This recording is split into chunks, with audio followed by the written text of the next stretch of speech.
We get to this place. Long Island. It's on Long Island, yeah. And it's at the basement of a popular venue.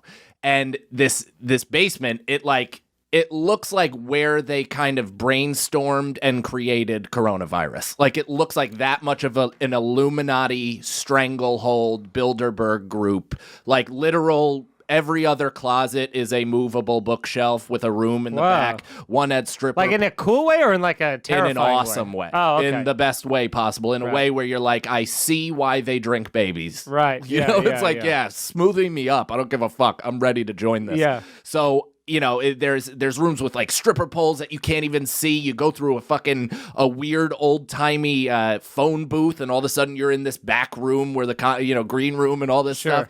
It's so fucking cool. But, you know, as people are coming in and going to their assigned seats, you kind of get the vibe of who they are, and they're private members of this place. Right. So they're upper crust, Long Island trash. Yeah. If that makes sense. Do you know what I mean? It's like, it's wealthy white trash. They're white trash with boat money. That's right. Yeah. And boy, do they have the fastest boat that can buy. Yeah. Can't they have a cigarette boat with flames on the side of it. Oh, yeah. Can't fit their kids on it, but boy, do they have fun. Yeah. So, you know. Every one of those parents owns a 2-seater Miata. And you're like, come on, dude. You have 2 newborns. They're like, but it's a convertible. It's that one thing I do for me. Yeah. This is for them. Everything I do is for them. This is for me. My uncle had got like all of his daughters, talk about Long Island, got all of his daughters' names tattooed on a rose stem. And then, all 4 of them, I forget who asked, but I think it was probably my grandmother. She was like, what about your wife? And he's like, children are forever. Yeah. I got to be honest. I agree with that. Like, Erica's the love of my life. I wouldn't get her name tattooed. No, I wanted desperate, so I just put on my wedding ring again for like the first time in 10 months because I figured if I was inside, who am I telling? Right. But I do want to get like some sort of tattoo there, but Nicole's like, just get like an N on your finger, and I was like, why? So I have to cut it off in 6 years? Sure, that went over well. It didn't. Not a good bet. So anyway, so get the tattoo aside. Right. Back to Long Island people. So we get there, and like the lady that runs it is really nice. One of the is it's like his room basically, and I don't know if I should say that actually. Bleep that out maybe, Alex. So because a lot of people have been hitting him up to do it, it's just become a huge thing. Not after this. Nope.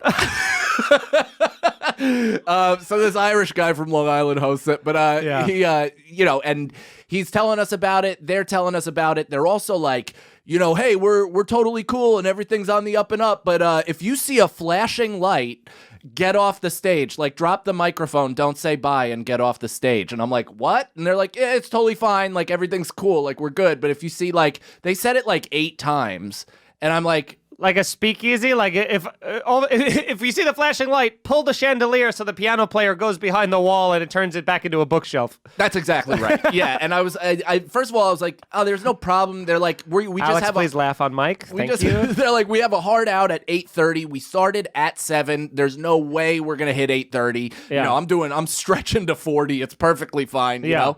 So we have no problem with it. I'm like, yeah, cool. We're gonna be out. It's all good.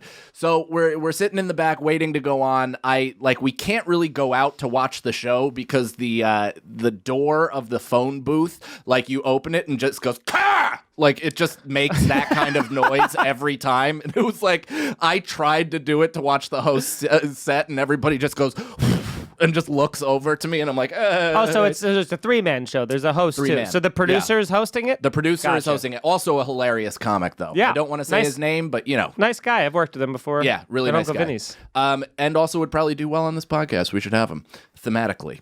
So this should have been the episode. I know. No. Never mind. Sorry. Forget it. You'll never be on. It was this or nothing. Yeah.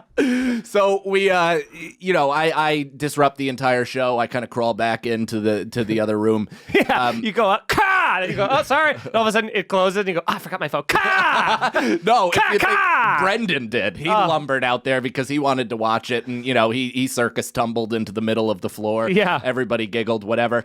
But we kind of could hear what was going on. And it wasn't like...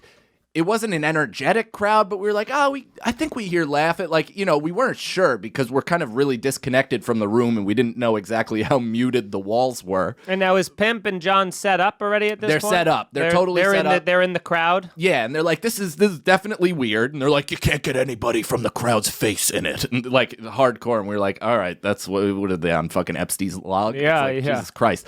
So we, they're set up, all that stuff.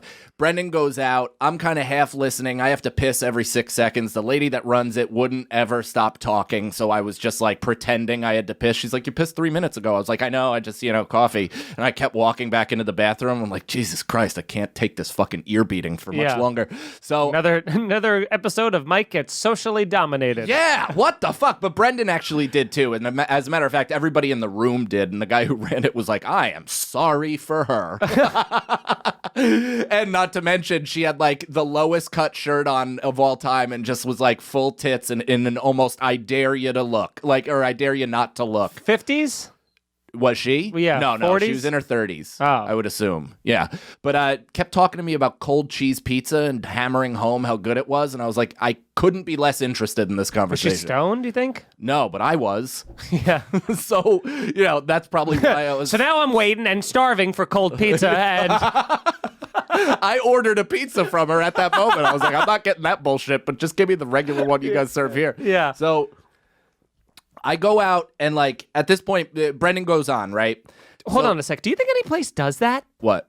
Like, do you think there's a business or like a restaurant or a bar that sells cold pizza, like on the menu? No, so this is what it is. It's hot pizza with cold cheese. So they don't put the cheese in the oven with it. They just bake the bread and the fucking sauce. Oh, I hate that. She was like, it's a huge it's a Long Island delicacy, and the place has lines wrapped around the fucking block. But do you think there's any, because I do feel like there's a market, because a lot of people love cold pizza. There should be a business where people give you like a pizzeria, a slice place, where they go, do you want a hot slice or a cold slice? And they'll give you like a refrigerated slice that you could just fucking eat. It's the same pizza. It's just, cold. We should open up a place called Cold Pizza and Wings. Okay. I now love you're cold you're throwing wings in there. You like cold wings. You don't like next day wings? I don't know if I do, because I like the snap of the crunch of it. I'm not saying I don't like hot wings. Yeah. I'm saying I like cold wings. All right. Well, Yeah. we'll talk about the business strategy on this, but I do. Cold pizza and wings and Chinese food. And then hot beers. Something that's. Yeah, and warm beers. And then cut to us just with our empty pockets outstretched, like, how did this fail? Well, but all we did was order from our neighbors, and then put it in a fridge. Yeah, in a college mini fridge. We couldn't even have inventory. Then upsell by $12. Yeah. Why is this cold slice $6? The broccoli and the General Tso's is just stuck together. Oh like a yeah. snowball. Oh, you ever do that? You take the Chinese thing and you put it on the frying pan to heat it up, and it just falls out in one coagulated like icicle of food. I'm not a cube. I'm not proud to admit this, but at my weakest point, I've picked that cube up and eaten it like an apple. I really have. I aimed for chicken first, but I've eaten it like an apple. The old Canon Chinese cube tick. Tick. No ticky. Yeah. No laundry. Oh, if only Alex were listening. All right, let's keep moving. And so the door's too loud. So you're in the back. The You're door's getting dominated. coughing every time you open it. Brendan's been on stage for like 10 minutes or whatever, and I haven't heard any of his set. I'm too busy avoiding social interactions. And then finally, I kind of go outside, and he's probably 15 minutes into a 20-minute set. He's doing 20. Okay. Again, so he should be lit at 15.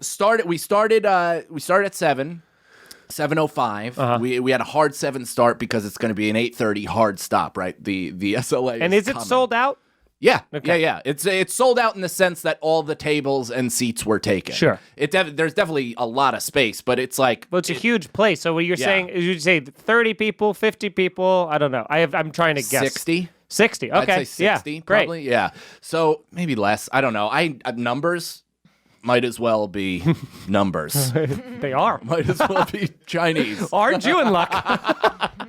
So I get up. Brendan's like 15 minutes into a joyless set. Like, I mean, on his part, on the audience's part, on everybody in the surrounding town's part, not one human had a shred of fun. And Brendan is like, he's really doing and delivering it in the same cadence as it worked on his album, as it's worked in countless clubs, and they're just like.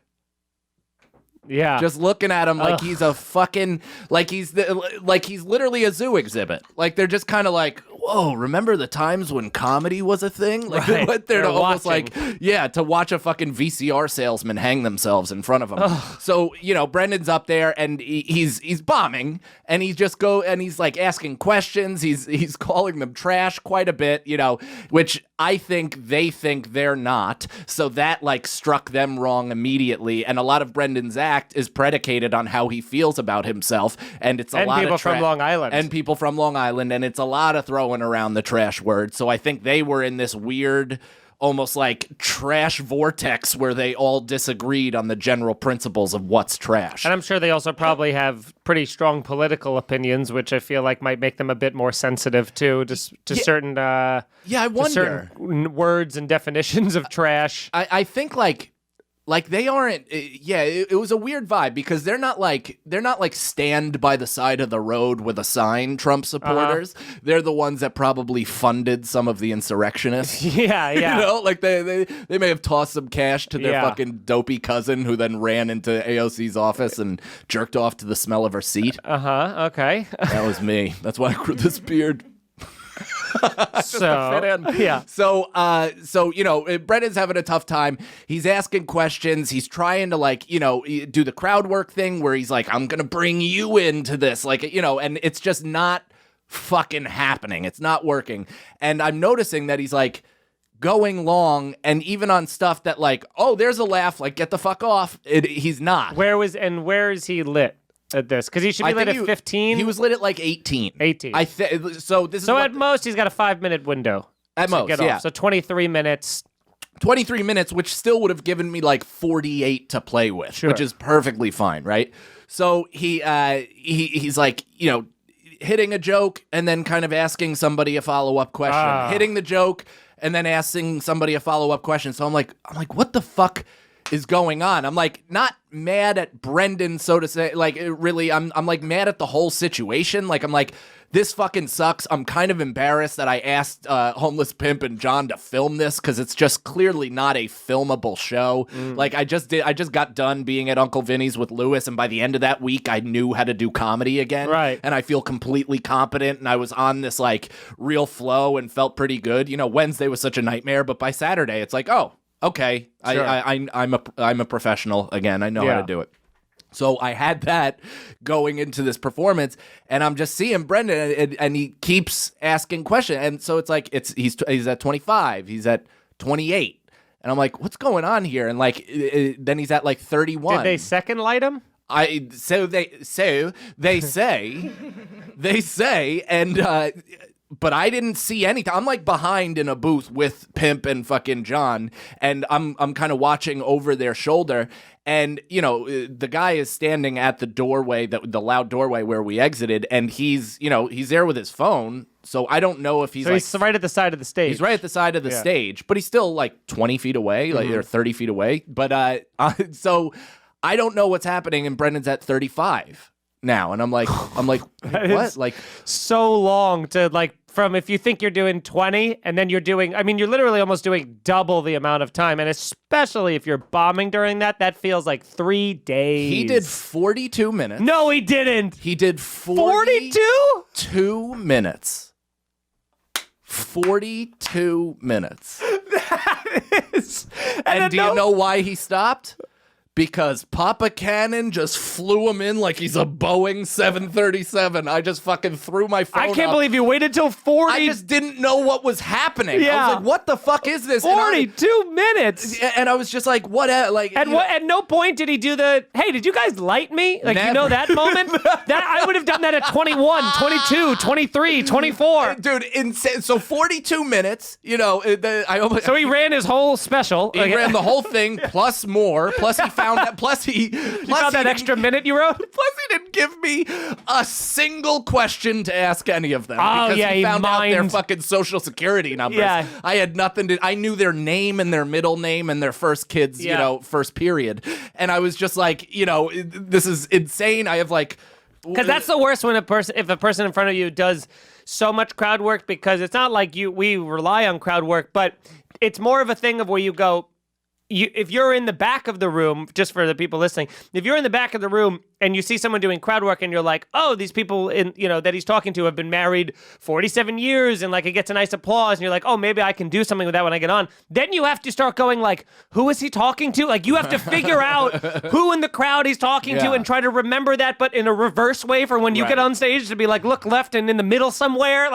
Well, and especially when you're not performing as much as you'd like, it's kind of a device to get into your shit. Yeah. So if I haven't ironed out any segues, the very least I can do is ask a question that leads directly into the topic I'm going to discuss 100%. next. So it's just a tougher 42 minutes, right? But at least at this point it's 7:50. And is it still bombing from the moment he started till the moment he ended? Like, dude, I wish that hell on no one. It's not his fault. I'm saying that honestly. It's not his fault. He gets off and collapses into I almost said a bag of bones, but it was a ball of bones.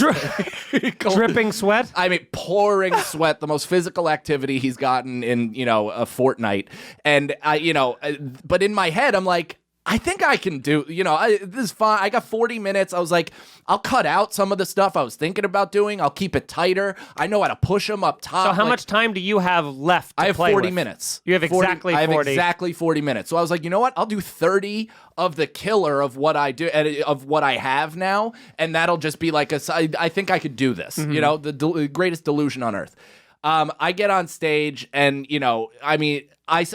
Brendan kept asking what they do for a living, and literally every single person was in real estate. Every single person. None of them knew each other, I guess, or they probably knew each other because they were all members, but they weren't coworkers. Mm-hmm. They were all competition for each other. So I get on stage. I'm like, I have just a thing to say to this crowd. I know exactly how to bust them open. They'll know I've been listening. This will mean a lot to them. I get on stage and I go, hello, real estate convention of Long Island. And they were just like, that's not who we are. Yeah, they're like, what convention? And I was like, I thought I was being silly.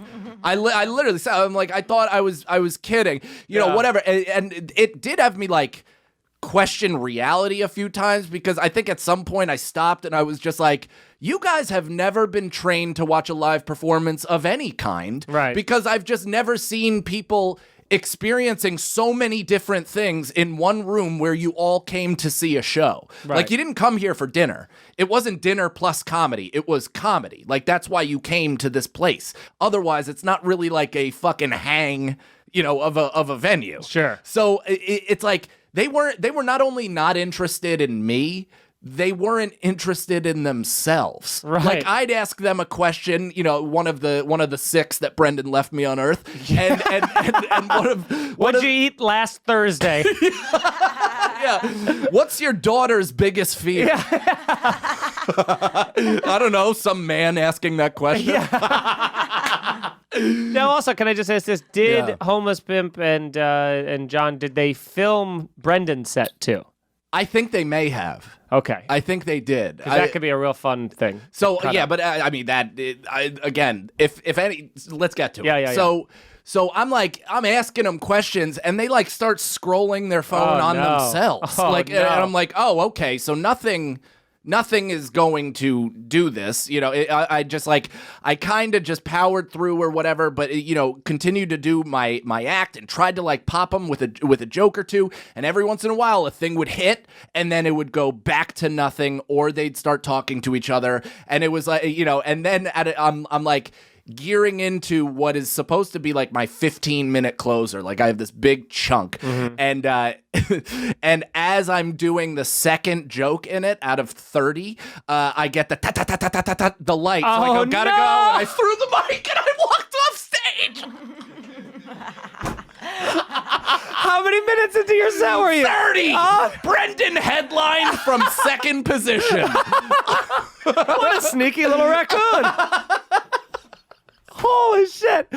So you had to run off stage? So I had to run off stage. This isn't even the end, by the way. No. I walk over to Homeless Pimp. I put my mask on and I'm just 1,000-mile stare. What the fuck just happened? This is out of control. And he was just like, wow, this is epic. You know, he's working with comics where people go out to see them intentionally. Yeah, and then I bring him to fucking Long Island where it's supposed to be a home run of a show and it's anything but that. It's a foul ball that rolled back and hit you directly in your balls. So would you consider yourself that you were bombing for the 30 minutes or just that it wasn't, a filmable show? It's both. I bombed at parts, I stumbled at parts because I was so not used to the circumstances. Right. I definitely said jokes in ways that I wouldn't had I been comfortable. Yeah. But then I rebounded at points. There could be some salvageable stuff, but who knows? I think we're gonna do a video that says comedy's back and it's just a 10-minute highlight of me bombing. Yeah. Because that's what I say, if you have Brendan to get a supercut of all that too, of him it's just a counter at the bottom, minute 12, minute 27, minute 38. Dude, so I get, we're off stage and I'm just talking to Homeless Pimp about what the fuck just happened, and some rod with good Charlotte hair and a fucking, mask hanging off of his nose comes running over to me. He's like, false alarm, you can go back up. And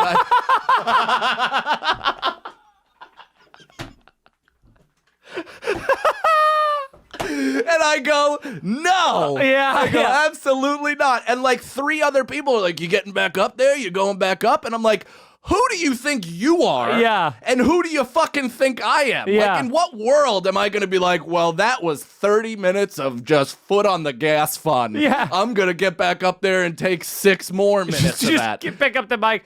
And so, you remember what I was saying. Sorry, I had to. That's when you want to make your Irish goodbye.